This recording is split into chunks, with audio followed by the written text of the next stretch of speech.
یوں تو اللہ رب العزت نے جملہ انبیاء کرام علیہ السلام کی دعوت کو مؤثر اور نتیجہ خیز بنانے کی خاطر انہیں غیر معمولی رعب و دبدبے سے نوازا، مگر حضور ختمی مرتبت صلی اللہ علیہ وآلہ وسلم کو رعب و دبدبے کی وہ شان عطا کی گئی جو اور کسی نبی اور رسول کے حصے میں نہیں آئی۔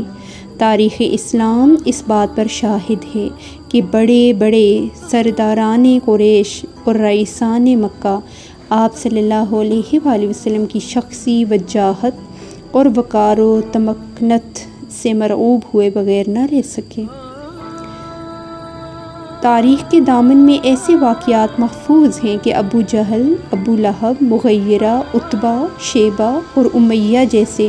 صاحبان رعونت مستفوی ہیبت و جلال کے سامنے ڈھیر ہو گئے۔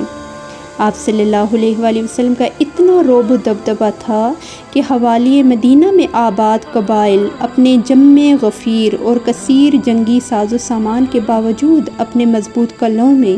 حضور نبی اکرم صلی اللہ علیہ وآلہ وسلم کی پیغمبرانہ جلالت سے تھر تھر کانپنے لگتے تھے۔ کئی قبائل کے سرکردہ افراد تو آپ صلی اللہ علیہ وآلہ وسلم کے مطیع ہو گئے۔ حضرت جابر بن عبداللہ رضی اللہ تعالیٰ عنہ سے روایت ہے کہ حضور صلی اللہ علیہ وآلہ وسلم نے ارشاد فرمایا، نصرت بالرعب مسیرۃ شہر، ایک ماہ کے فاصلے سے ہی طاری ہونے والے رعب کے ذریعے میری مدد کی گئی ہے۔ ایک ماہ کے فاصلے سے مراد یہ ہے کہ دشمنان اسلام پر حضور صلی اللہ علیہ وآلہ وسلم کا رعب اتنے فاصلے سے طاری ہونے لگتا اور وہ آپ کے نام کی ہیبت سے کانپنے لگتے۔ حکیم ترمذی اس حدیث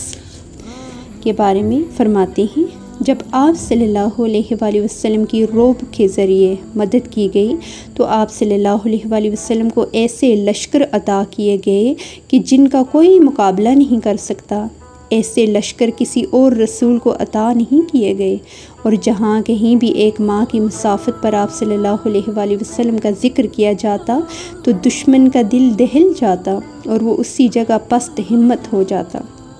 حضور صلی اللہ علیہ وآلہ وسلم کے رعب کی مختلف جہتیں تھیں۔ ان میں سے ایک جہت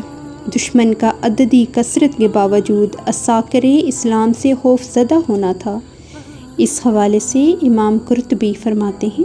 جب عساکر اسلام اپنے علاقے سے جہاد کی نیت سے نکلنے لگتے اور جنگ کا نعرہ بجاتے تو کفار کے دلوں میں ایک ماہ کے فاصلے پر ہی اسی مہینے میں رعب طاری ہو جاتا، خواہ انہیں مجاہدین کے نکلنے کا علم ہوتا یا نہ ہوتا۔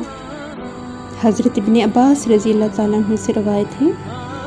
دشمن پر 2 ماہ کے فاصلے پر ہی طاری ہو جانے والے رعب کے ذریعے رسول اللہ صلی اللہ علیہ وآلہ وسلم کی مدد کی گئی۔ سمتوں کے ذکر میں اس امر کا اشارہ ہے کہ دشمن چاہے سامنے سے آئے یا عقب سے، حضور صلی اللہ علیہ وآلہ وسلم کا رعب اس پر یکساں طور پر طاری ہوتا اور وہ اسلام کی قوت کے سامنے اپنے آپ کو بے بس پاتا۔